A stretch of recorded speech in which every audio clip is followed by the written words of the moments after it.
when we bought this property for $143,000, Yeah. everybody said 10 years ago, I wish I could have bought that. Yeah. You know, Yeah. it is the cycle of real estate. Psychology of real estate. Psychology. Yeah. It happens. So we struggle to understand that this is the most consistent asset class when it comes to appreciation. And we struggle to make the connection between taking prices today, plugging in that appreciation rate, and seeing what the value will be in 10 years. So that feeling that you had, I like it, appreciate it, but just know it's the same feeling you'll have in 10 years. It'll happen again in 10 years. I remember feeling that in Miami multiple times of just like, oh man, Little Havana, really? Something for $300,000 in Little Havana, right? Like, and now those are $1 million.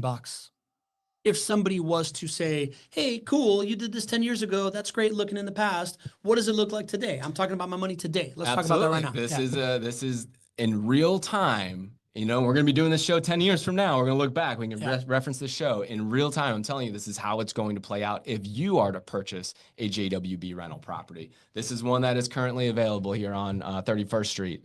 Estimated rate of return, somewhere between 9 to 10%. This one happens to be 9.6%. $213,000 purchase price, built in 2024, 4 beds, 2 baths, 1,184 square feet. And it is rented at the time of purchase. That means it is already rented. It is seasoned with a long-term resident in place, and that monthly rent is $1,250 a month. All right. So if I buy this thing the way that you just described it in 10 years, what happens? Over the next 10 years, you'll make over $112,000 in total returns estimated for just this one rental property.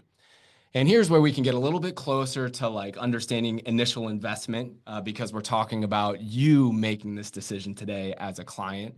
And when you buy the property, you have this beautiful loan structure that is available to you. It's typical, we'll call them Fannie or Freddie loans. These are conventional loans.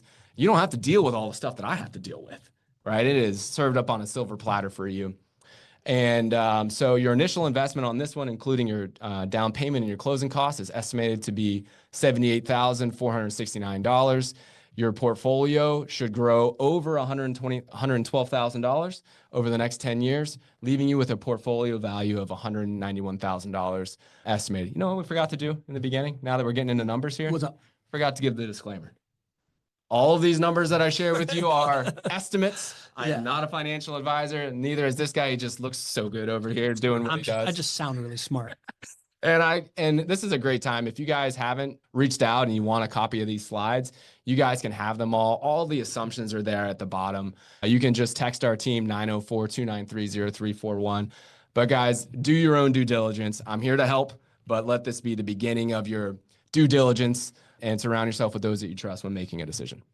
So outcome-based, investment-based, right? Like if I'm looking to have, $191,000 to, I guess you could do a lot with $191,000. That's at least 4 years of college, right? In most institutions right now. There you go. If my kid's 8 right now, that's one way to pay for it. It could just be a better retirement. It could be increased cash flow, all these kinds of different things, right? Like this is what it looks like over the next 10 years. If you take this same approach, going to chat with jwb.com and booking a call allows you to like build a plan that makes that tangible, that makes that obvious if you want to do that.